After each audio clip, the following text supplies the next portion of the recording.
देश की राजधानी दिल्ली में कांग्रेस पार्टी के मरकज़ी दफ्तर का आज इफ्तिताह अमल में लाया गया। एआईसीसी के इस नए दफ्तर का नाम इंदिरा गांधी भवन रखा गया है। सोनिया गांधी, मल्लिकार्जुन खड़गे, राहुल गांधी ने इस इमारत की इफ्तिताही तकरीब में हिस्सा लिया और बताया कि ये 6 मंजिला इमारत जदीद तरीन सहूलियात से मुज़य्यन है, जहां कांग्रेस सदर समेत दीगर पार्टी कायदीन और ओहदेदारों के दफातर को इस नए इंदिरा गांधी भवन में बहुत जल्द मुंतकिल कर दिया जाएगा। एक ही दफ्तर में अवामी मसाइल की एक सुई को यकीनी बनाया जाएगा। ये महज अवाम की सहूलत के लिए किए गए इक़दाम हैं ताकि उनके मसाइल को जल्द से जल्द हल किया जा सके। वज़ीर आला रेवंत रेड्डी भी इस इफ्तिताही तकरीब में मौजूद रहे, जबकि हिंदुस्तान भर से आने वाले कांग्रेसी कायदीन ने एआईसीसी के इस सदर दफ्तर की तारीफ़ की। इस मौके पर मल्लिकार्जुन खड़गे और राहुल गांधी ने क्या कहा, आइए देखते हैं। साथियों, आज़ादी की लड़ाई के सबसे कठिन मौके पर 1920 के दशक से 1947 तक कांग्रेस का मुख्यालय इलाहाबाद में स्वराज भवन था, जहां पर इंदिरा गांधी जी का जन्म हुआ था और इसीलिए आज हम इसको इंदिरा गांधी भवन इस नाम से रखें। आज़ादी के बाद मुख्यालय इलाहाबाद से दिल्ली आया और 1969 में जंतर मंतर रोड से निकलकर फिर राजेंद्र प्रसाद रोड पर ये रहा और 1978 से अब तक 24 अकबर रोड पर हमारी ऑफिस है। कांग्रेस मुख्यालय कभी भी केवल ईंट और पत्थरों की इमारत नहीं है। आज़ादी के आंदोलन के समय से ही हमारे प्रगतिशील विचारधारा और विचारों का केंद्र रहा है। इसीलिए मैं मानता हूँ कि कांग्रेस मुख्यालय हमारे देश के लिए एक स्कूल ऑफ डेमोक्रेसी है और इसका हम सभी लोग आदर करते हैं। पंडित नेहरू जी ने कहा था, democracy is not only political, not only economic, but something of the mind, as everything is ultimately something of the mind. These are the words Pandit Jawaharlal Nehru ji said for democracy. पहले कांग्रेस मुख्यालय से देश की स्वाधीनता की लड़ाई लड़ी गई, फिर राष्ट्र निर्माण का काम हुआ, जिसके लिए गांधी जी, इंदिरा जी, राजीव जी समेत कई कांग्रेस जनों को अपनी शहादत देनी पड़ी। कई विभाजनकारी ताकतें जिनका आज़ादी की लड़ाई में कोई योगदान नहीं था, उन्होंने बाद में संविधान, तिरंगा, अशोक चक्र से लेकर समाज की प्रगति के लिए बन रहे कायदे कानून तक का विरोध किया। I'd like to congratulate all of you on this occasion. We are getting a new headquarters.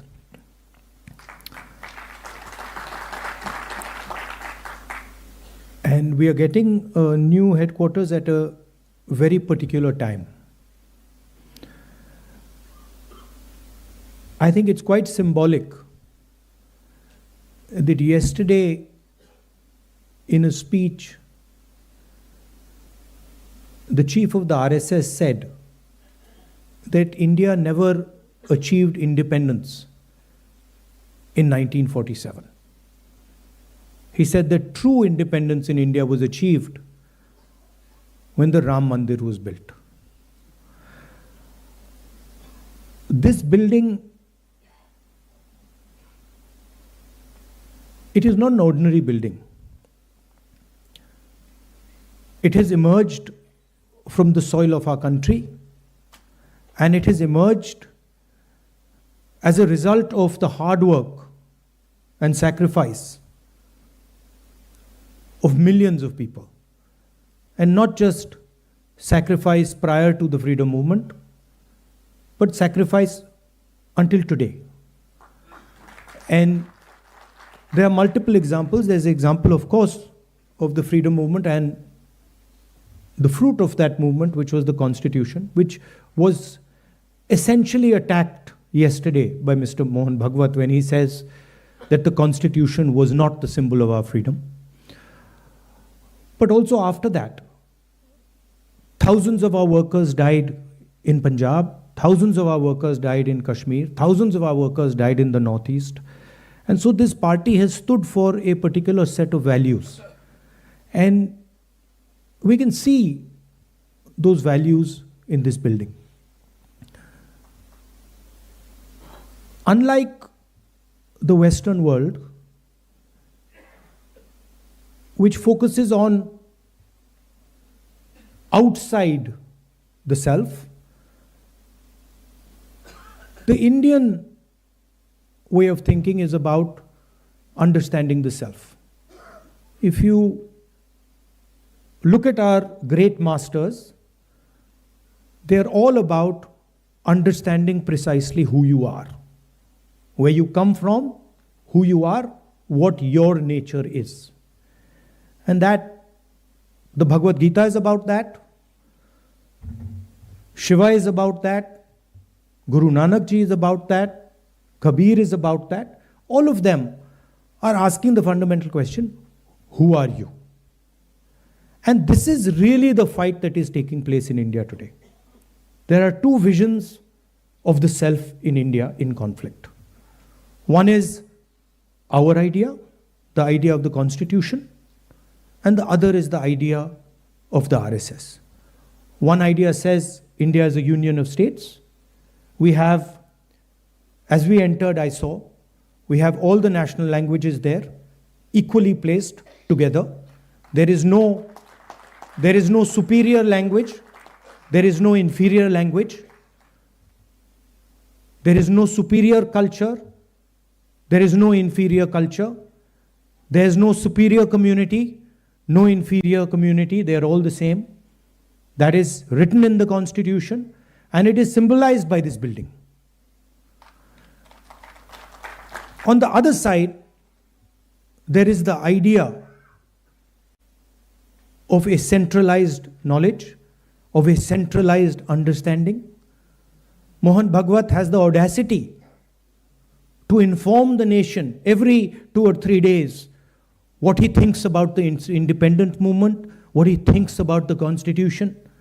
In fact, what he has said yesterday is treason, because it is stating that the Constitution is invalid. It is stating that everything, the fight against the British was invalid, and he has the audacity to say this publicly. In any other country, he would be arrested and tried. That is the fact, right? To say that India did not get independence in 1947 is an insult to every single Indian person. And it's about time we stop listening to this nonsense that these people think they can just keep parroting out and shouting and screaming. Right? That is the crux of it. The Congress party has worked with the Indian people. It has built the success of this country. And it has built the success of this country on the foundations of the Constitution. And that is what this building symbolizes. You please go inside this building and you will see the depth of talent. You will see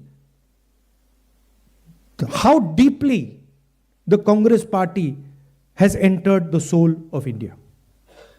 There's a history there. In fact, we forget. As I said, it's important to understand who you are. So for Congress people, it's important to understand who we are. What is our tradition? What is our history? Where have we come from? Please look in the building. You will see Mahatma Gandhi, Sardar Patel, Jawaharlal Nehru. And it doesn't stop there. Workers, chief ministers, governors, defense ministers, foreign ministers, all of them who served the constitution of our country. All of them who saluted the tricolor. Do not forget that. The people who are in power today do not salute the tricolor, do not believe in the national flag, do not believe in the constitution, and they have a completely different vision of India than we do. They want India to be run by a shady, hidden, secret society. They want India to be run by one man, and they want to crush the voice of this country. They want to crush the voice of the Dalits. They want to crush the voice of the minorities. They want to crush the voice of the backward castes, of the tribals. This is their agenda. And I would also like to say clearly that there is no other party in this country that can stop them. And you will see, the only party that can stop them is the Congress party. And there is a reason for it. The reason is that we are an ideological party. And our ideology does not emerge yesterday. Our ideology, like the RSS ideology, is thousands of years old, and it has been fighting the RSS ideology for thousands of years. We have our symbols. We have Shiva. We have Buddha. We have Guru Nanak. We have Kabir. We have Mahatma Gandhi. We have our symbols. And these are all the symbols who have shown the correct path to this country. Please name one symbol of the RSS ideology that is revered in India today. Name one symbol. Was Guru Nanak from the RSS ideology? Was Buddha from the RSS ideology? Was Krishna Bhagwan from the RSS ideology? Not a single one. Because every single one of these people fought for equality, fought for brotherhood, fought for affection. And so the last thing I would like to say is that this building has emerged from the blood of Congress people. And not just Mahatma Gandhi, Jawaharlal Nehru, Patel ji, not just these people. It has emerged from the blood of our workers, from every single one of our leaders. That includes all of you who are today defending the idea of the Congress party. Everybody in this room is under severe assault defending the ideas of the Congress party. Sometimes we forget it. But these people in this room are facing systematic attack and assault on their lives because they are in the Congress party. And they are not surrendering to the BJP and the RSS. And in the same way, thousands of workers are there. But there are also thousands of people who believe, millions of people who believe in the Congress ideology. They're sitting outside the Congress. And that is why, the same way this building has emerged from the soil of our country, from the blood of our leaders, from the blood of our workers, this building, the idea behind this building must also reach the corners of our country. That is the duty of this building.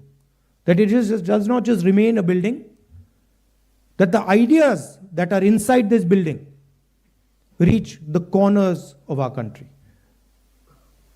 Reach Tamil Nadu, Kashmir, Northeast, Gujarat, Andaman, Lakshadweep, every corner of our country. This idea has to be propagated from this building. So I'd also finally like to thank all the people who've been responsible for giving us this building. The people Venugopalji mentioned, Murli Deora, Motilal Vora ji, who we all miss, Ahmed Patel ji, the others who have helped with the completion, Manish Chatrat ji, Venu Gopal ji, Priyanka. I'd like to thank all of you. You have done a tremendous service to the Congress party. But it is important that now we take the ideas from this building and, like leaders of the Congress have done in the past, we spread the ideas to the rest of the soil of this country. Because we are fighting a civilizational war with these people. They are every day attacking the ideas that we believe in. And only this organization, only the people in this room and the millions of workers of this organization have the courage and the capability to stop them. I'd like to say one last thing, that do not think that we are fighting a fair fight. There is no fairness in this. If you believe that we are fighting a political organization called the BJP, that we are fighting a political organization called the RSS, you have not understood what is going on. The BJP and the RSS have captured every single institution of our country. We are now fighting the BJP, the RSS, and the Indian state itself. In the last working committee meeting, I said very clearly that there is something wrong that has happened in the Maharashtra election. I said clearly that we are not comfortable with the way the Election Commission is holding elections. I said very clearly that the large number of new voters that have suddenly appeared, almost 1 crore new voters who have suddenly appeared between Lok Sabha and Vidhan Sabha in Maharashtra, is problematic. And I put a challenge clearly in front of the Election Commission. And I said clearly to the Election Commission, through that meeting, that it is your duty to make the voter list transparent to the opposition. We said clearly we want to see the voters, the names of the voters who voted in the Lok Sabha election in Maharashtra, and we want to see the name of the voters who voted, names and addresses of the voters who voted in the Vidhan Sabha election. If they were to give us that data, the problem would be solved. Because we would know for sure whether there is a problem in Maharashtra or not. But I would like to state to this meeting that the Election Commission has refused to give us that information. Now I want to ask you, why would the Election Commission refuse to give us voter lists of the Maharashtra election? What purpose is served by not giving us and the rest of the opposition the voter list of the Maharashtra Lok Sabha and Vidhan Sabha elections? Why will it damage the Election Commission to give us this list? And why are they not giving us this list? It is the duty of the Election Commission to provide transparency in elections. If there is a 1 crore increase in voters between Maharashtra, Lok Sabha and Vidhan Sabha, it is the duty and the sacred responsibility of the Election Commission to show us exactly why that has happened, and they are refusing to do it. And this is something every congressman and every opposition person has to keep in mind. There is a serious problem with our election system. And we might find it very difficult to accept this, because we are the people who have put in place the election system. But we have to keep it in mind that there is a problem. And it is the duty of the Election Commission to come clean and to give us the data of the Maharashtra and the Haryana elections to give us the data we are asking for, the opposition is asking for, and which they are refusing to give us. So that is the situation in which we are fighting. Investigative agencies which are supposed to investigate crimes are being used against opposition. They're being used against all opposition leadership. CBI, ED, all these structures. We do not know whether our institutions are working or are non-functional. It's pretty clear the media, what the media is up to. Everybody knows. Even the people know that the media is no longer free and fair. So these are circumstances under which you're fighting this ideological battle. And I must tell you that I'm extremely proud of every single one of you.